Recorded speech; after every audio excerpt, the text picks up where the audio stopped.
In this video, we look at the intriguing promises made to the church at Pergamum as recorded in the second chapter of the Revelation to St. John in the Greek New Testament.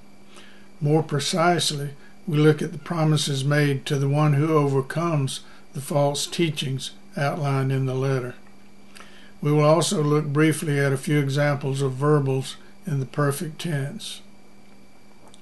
The main references I have used for this video are 1. Greek Grammar Beyond the Basics by Daniel Wallace. 2. Biblical Greek by Maximilian Zerwick. 3. Commentary on Revelation by Henry Barclay Sweet. And 4. The New International Greek Testament Commentary on the Book of Revelation by G.K. Beale. I should say at the outset that in this video especially, I'm trying my best not to run afoul of the warning given at the end of the book of Revelation, that is, not to add to or take away from the words written there. I fear that this warning goes unheeded regularly. In chapter 1, verse 11, we see that John is to write down what he sees in a book and send it to the 7 churches. So the 7 churches are to receive not just the letters contained in chapters 2 and 3, but the entire revelation given to John. Moreover, the admonition in each letter is ekon us accusato ti ta pneuma leites ecclesias. He that has ears to hear, let him hear what the Spirit says to the churches. So all the churches are to pay attention to all the letters. We know that the number 7 represents completeness, and even though 7 actual congregations are named, the revelation surely is for all churches, the church universal. The promises are to the one who overcomes, or the one who conquers the various evils identified for the churches. And even though the churches at Smyrna and Philadelphia are not admonished about particular evils in their congregations, there are still great trials to overcome.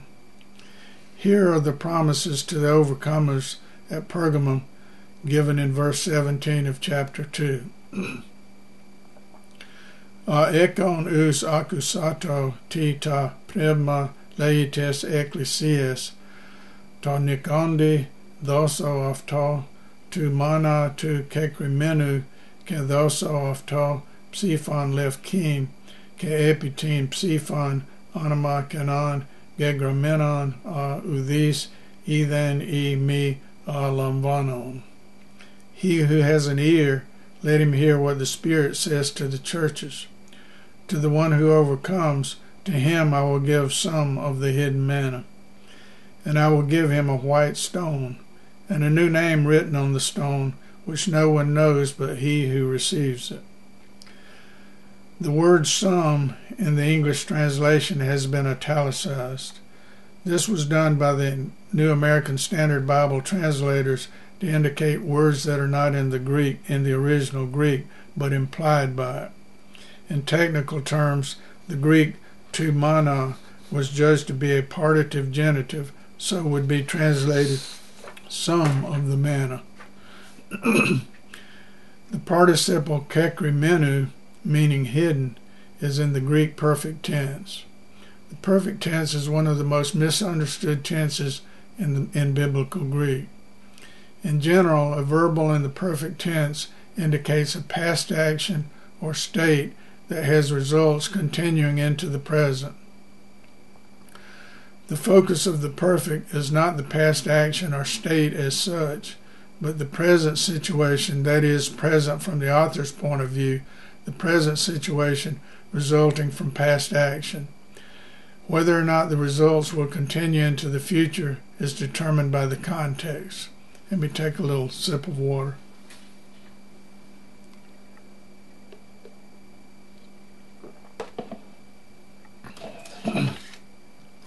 In this passage, it is obvious that the perfect participle does not denote hiddenness for eternity, since presumably the manna is no longer hidden once it is taken in or experienced by the overcomer.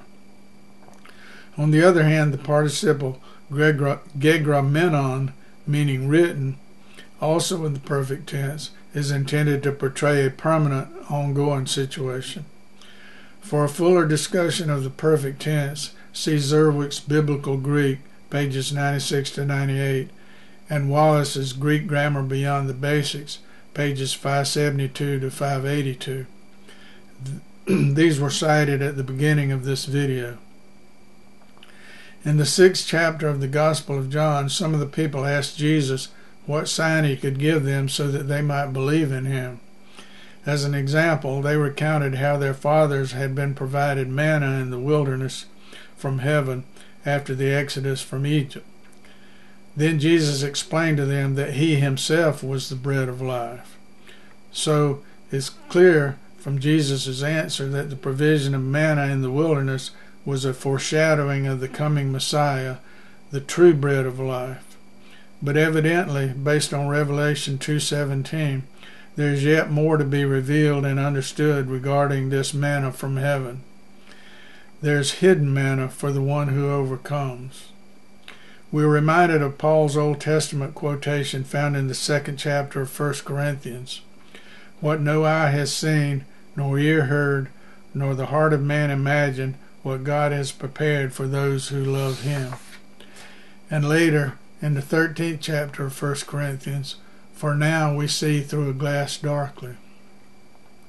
We're also reminded of the occasion in the Gospel of John when the disciples of Jesus came to him and was concerned that he was not eating properly. Jesus answered, I have food to eat of which you do not know. This spiritual food, this manna, was hidden from the disciples. In the letter to Pergamum, the hidden manna seems to be contrasted with the food offered to idols. It is clear from the context that the eating of food offered to idols took place with other forms of immoral conduct that put some in the church at Pergamum in a compromising position with the world. The temptation to compromise one's beliefs has always been one of the great dangers faced by Christians down through the centuries. There's a hiddenness that all Christians experience after being spiritually raised with Christ. In Colossians, we are told that we have died and our lives are hid with Christ in God. Here are the first 4 verses of Colossians chapter 3.